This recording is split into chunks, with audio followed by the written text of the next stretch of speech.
19 বলে 50, একের পর এক ছক্কা বৃষ্টি। মিরপুরে জিসান ঝড়ে উড়ে গেছে মালয়েশিয়া। জাওয়াদ আবরার, সাব্বির রহমান, শামীম হোসেন পাটোয়ারি যোগ দিলেন সেই তাণ্ডবে।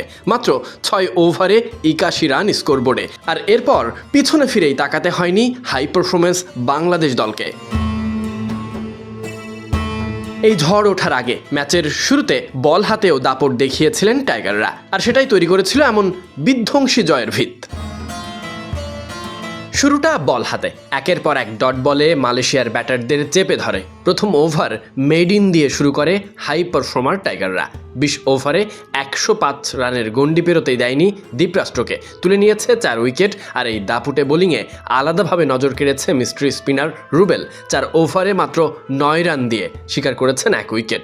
15টি ডট বল, মাত্র 2.25 ইকোনমিতে পুরো স্পেল জুড়েই ব্যাটারদের রান করার পথটাই বন্ধ করে দিয়েছিলেন এই স্পিনার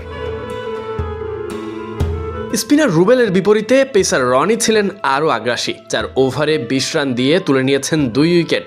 আর রাকিবুল 2 ওভারে 7 রান খরচায় নিয়েছেন 1 উইকেট। 3 বোলারের নিয়ন্ত্রিত পারফরমেন্সেই মালয়েশিয়ার স্কোরবোর্ড আটকে যায় 105 রানে। অন্যদিকে বাংলাদেশের বোলিং আক্রমণের সামনে এক প্রান্ত আগলে ছিলেন সাইদ আজিজ। বাংলাদেশের জামাই মালয়েশিয়ান তারকা, তবে তার ইনিংস টি-20 সুলভ ছিল না। 52 বলে 40 রান করে ফিরতে হয়েছে তাকে। মালয়েশিয়ার মলিন পারফরমেন্সে শেষটা তাই হয়েছে একেবারেই একপেশে। বল হাতে মালয়েশিয়াকে আটকে দেওয়ার পর ব্যাট হাতে মিরপুরে ছক্কা বৃষ্টি।